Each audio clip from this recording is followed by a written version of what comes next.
কাশ্মীরের পেহেলগামে সন্ত্রাসীরা যখন পর্যটকদের ওপর হামলা চালাচ্ছিল তখন একজন মুসলিম যুবক বুক চিতিয়ে দাঁড়িয়েছিলেন অস্ত্রের সামনে। চেষ্টা করেন নিরীহ মানুষদের জীবন বাঁচানোর। তার বিরুদ্ধে প্রাণে বেঁচে যান অসংখ্য পর্যটক। আর এ কাজ করতে গিয়ে সন্ত্রাসীদের হাতে শহীদ হতে হয় কাশ্মীরের ওই মুসলিম যুবককে। কিন্তু অন্যান্য ঘটনা ফলাও করে প্রচার করা হলেও মুসলিম এই যুবকের বীরত্বের কথা চেপে যাচ্ছে ভারতীয় গণমাধ্যমগুলো।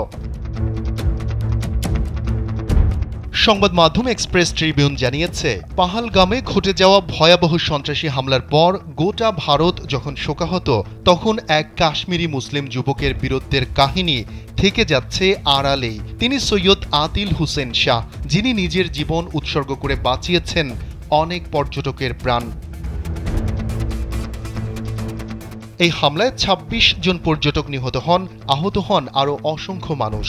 কিন্তু এই মৃত্যুর মিছিলের মাঝেও আদিলের সাহসিকতা হয়ে উঠেছে এক অনন্য দৃষ্টান্ত, যদিও তা উপেক্ষিত থেকে গেছে ভারতীয় সংবাদ মাধ্যমে। তথ্য বলছে, ৩৩ বছর বয়সী আদিল পাহালগামে একজন ট্যাগাওয়ালা বা পনি চালক হিসেবে কাজ করতেন। তার আয় চলত সংসার। বৃদ্ধ বাবা মা আর অবিবাহিত দুই বোনকে নিয়ে সংগ্রামী এক জীবন পার করে গেছেন তিনি।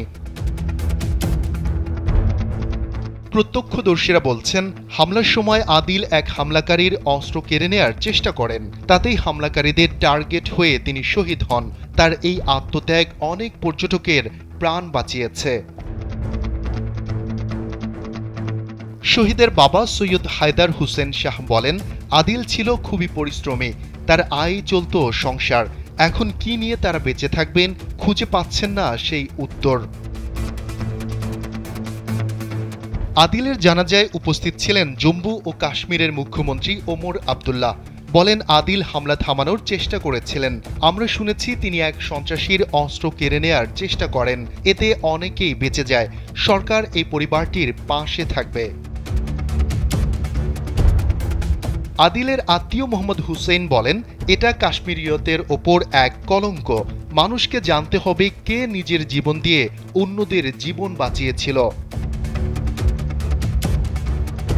তবে ভারতের জাতীয় গণমাধ্যমে আদিলের বীরত্ব খুব একটা জায়গা পায়নি, যা সমালোচনার জন্ম দিয়েছে।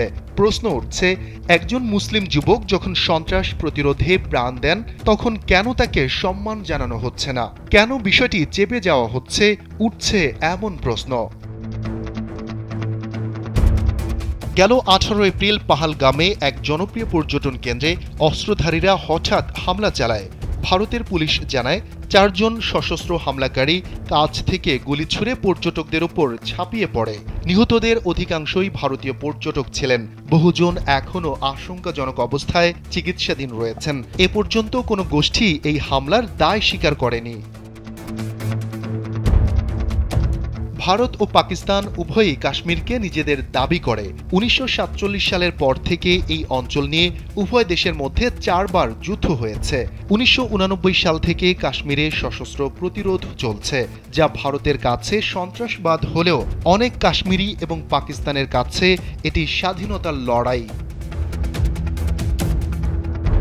২০১৯ সালের ৫ আগস্ট ভারত সরকার সংবিধানের ৩৭০ ধারা বাতিল করে জম্মু ও কাশ্মীরের স্বায়ত্তশাসন তুলে দেয়, যা কাশ্মীরের রাজনৈতিক ইতিহাসে একটি বড় মোড় ছিল।